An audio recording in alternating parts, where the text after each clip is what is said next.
It gives me great pleasure to introduce episode 121 of the Sussex by the Sea podcast. And I have a returning favourite, always a friend of the show, and welcome here, the magnificent Ben Pope. Ben Pope been to quite a number of clubs these days that we want to list. Obviously a Hastings favourite, has spent time with Whitehawk this season and is currently at Lancing, which is why I've got him on, because there's an absolute battle going on for that playoff place in the South East League. First of all, absolutely lovely to see you, Ben. And how the devil are you? Yeah, all good, thanks, mate. Yeah, great to see you. Thanks for inviting me on. And can't say no too many times, can you? So I had to keep coming on at some point. Well, exactly. And first of all, Ben, so I wanted to crack straight into the, from my point of view, as a Hastings fan, when obviously everything happened last season and the kind of breakup of the team and all that sort of shenanigans, well, we couldn't really say a proper goodbye. Yeah. When you moved on. I was going to say, you got any sort of thoughts that you want to sort of express in terms of how it ended, and maybe sort of like your kind of sort of top three highlights of your time at Hastings? Well, I'll be honest, when it ended, it was horrific, really. It was wasn't great. Obviously, there was a mass exodus in the end, wasn't there? Yeah. Things were shaken up. Won't say too much about the details, but it weren't great for everyone, really. A bit unfair on what we'd created with you guys and the club, which fortunately now, looking forward for you guys, is sort of the times are coming back a bit. You know, you got proper people that want to be around the club and working for the club, playing for the club, which is everything we'd built. So, it was a really gutting time. It was a tough decision as well, because like you say, football is a family and we had such a great bond. So to make that decision was tough, but I feel like it was one that was forced upon us, most of us anyway. Yeah. So that was really gutting. But memories from there, I mean, there's so many. Top three would be tough, but I suppose fairly simple at the same time to,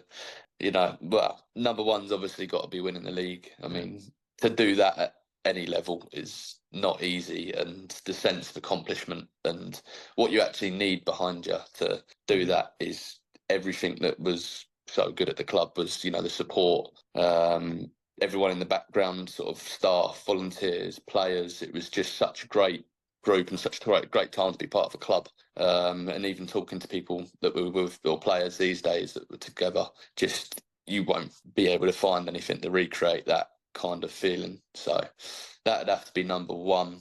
Number two's got to be that last minute winner that no one's ever going to forget, especially me, because it's not easy to find the top corner, and especially in moments like that, it was it was good, especially, and they were champions. So and we were 2-0 down, weren't we? I'm sure we were 2-0 down. Yeah, was it half time as well, wasn't it? I think so Super Sammy come on, again, just the great characters of the team, and that was it. It was a never say die attitude, and everyone fought for each other. It was that was good. That was a good feeling personally as well. Yeah. And then I'll be honest, number three could be anything.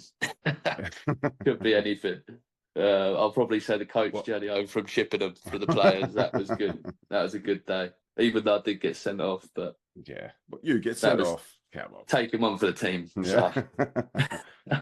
Whereas also there's the Ashford Get Battered song. That's always very been good. Mixed. Yeah. I mean, so just mentioning that Bishop Stortford game. Oh my God! I mean, that was ridiculous scenes. That was. Just the goalie had no chance. It's one of those, isn't it? It's one in a million, really. It just goes when even the defender on the line, it's and then just the whole feeling around it when it was brilliant. Like, you can't beat last minute winners, can you? Especially when you come from behind 2-0. Yeah. So that was good. Well, so things change, and I think you're being very sort of diplomatic about the situation at Hastings at the time, and everyone's going to have opinions and feelings about it, isn't there? I mean, whatever the real details are, I probably couldn't even tell you, to be honest. But it happened. That's the direction of what some people wanted to go in, and I don't know. There's numbers of factors and what happened and what people make their own decisions on, which is, the big decisions, but that. Not just people with inside the club, that is, which, a lot of it would be down to not getting a new ground. But that's something that obviously you guys have all combated for many a year, I'm sure. So yeah, yeah, exactly. No, it's it's a difficult one. For me personally, I just can't believe what they did. But they obviously gave it a go with something that clearly wasn't working afterwards. And yeah, well, I think we're very lucky. Anyone that's listening is Hastings fan. We're very, very lucky that got changed, and we are where we are, irrespectively of where we would be in the league now.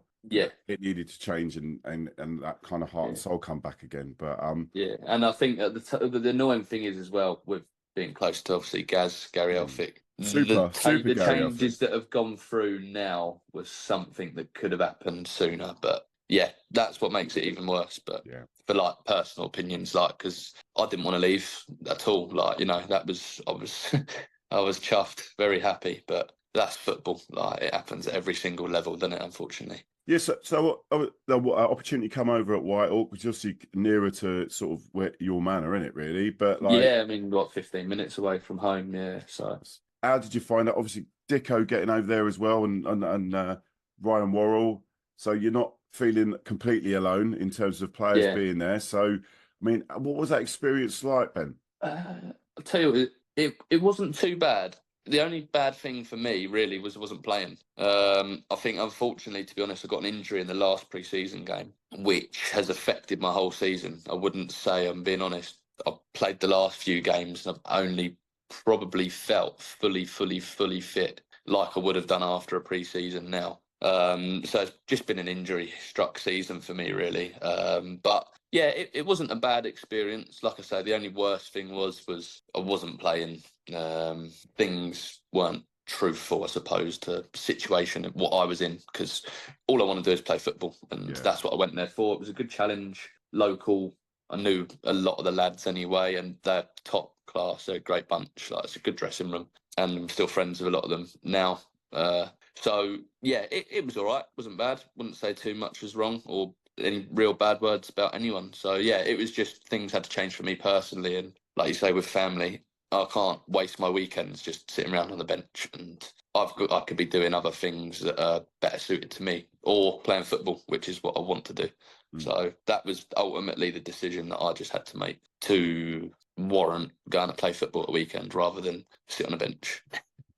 So you then moved on from there. So you've been at Larty for a little while now. They're doing well. A couple of iffy results recently, but fighting for that playoff berth. What I wouldn't mind knowing, Ben, is the league as tough as it was a couple of years ago? I mean, is there more money in there? Is there more? Is the money spread out a bit more, or in terms of? I would say, obviously, with the Ramsgate situation, that budget I wouldn't think is anything near what that league's ever seen and ever will see. I don't think that, from what you hear, rumours, it's all rumours. It is all rumours. There's some big money going on, which is ridiculous. But wouldn't say so much the money. There might be a few more competitive budgets than maybe when we were. But there's a lot of good teams, a lot of young managers, I would say, that play the right way, which can cause freak results to a certain extent if you're going to go on paper and budgets and all that stuff. But there is a lot of good players, a lot of good managers, and I don't know. Between top and bottom half, I wouldn't say it's as competitive. Right. But the top two teams, I mean, Ramsgate and Cray, are really good battled sides. So it would be great if we had like peak team competing as well. But I would back us mentally every single day. That team was special. Yeah. Yeah. So in terms of the playoffs, how would you rank it? I mean, like for me, I'm thinking from just looking from afar and obviously knowing, Stoney and people like that, and obviously Alex Breffo at Ramsgate, if they failed to get that promotion spot, that could really hurt them, and they could be more easily pickings in a playoff situation. I mean, who would you fancy? I mean, I know you're not in there yet, but like, who would you fancy? I'll be honest, out of, say, Cray or Ramsgate, I would fancy Ramsgate, because Cray's a horrible place to go and play.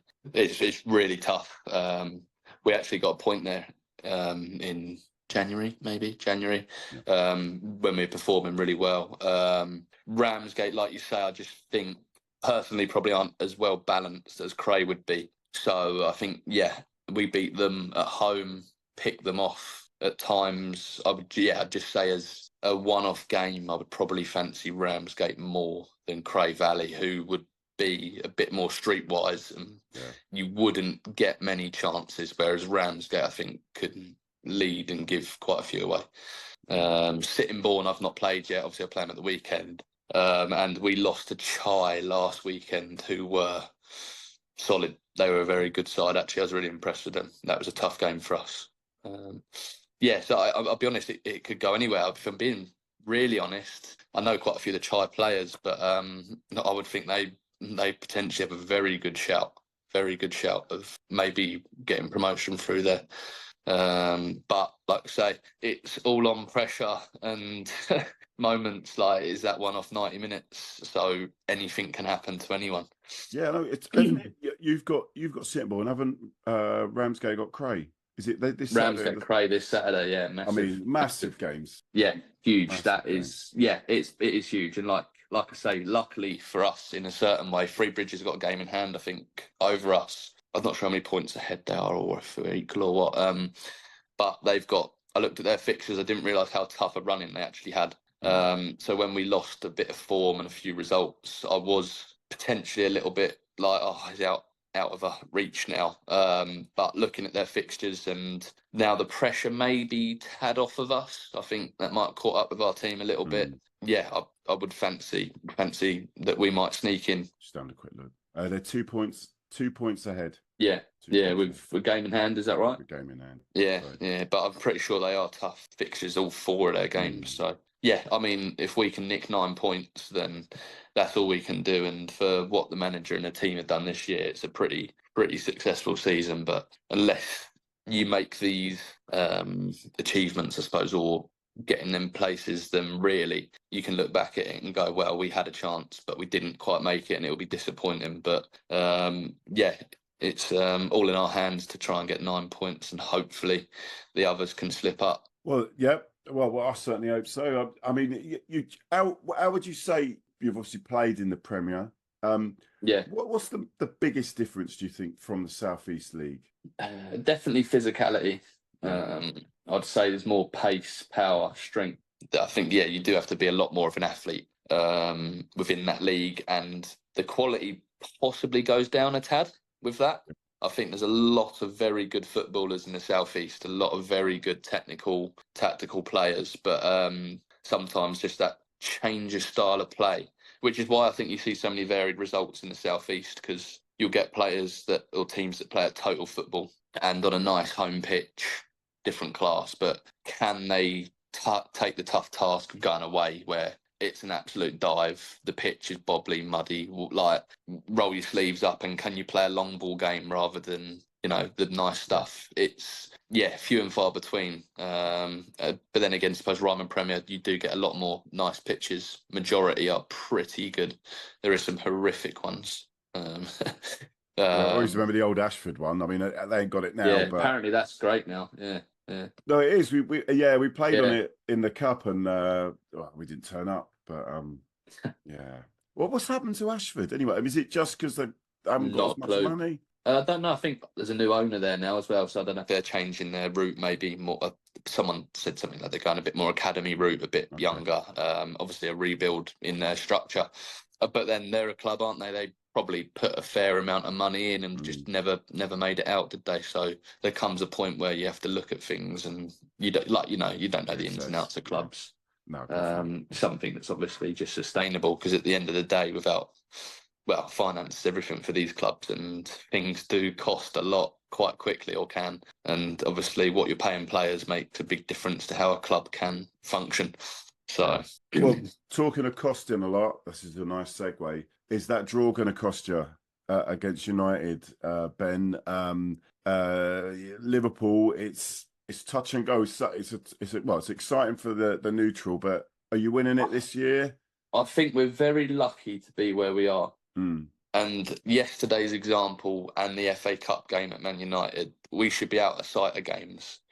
Really should be. The amount of chances we create and should score. and it is so frustrating. It is so frustrating, but you can't help but love the team. It's a really tricky one, but there just seems to be too many missed opportunities where even at 2-0 game can be dead and buried, but 1-0 and the team has always got a chance. We're just conceding goals, which are just like,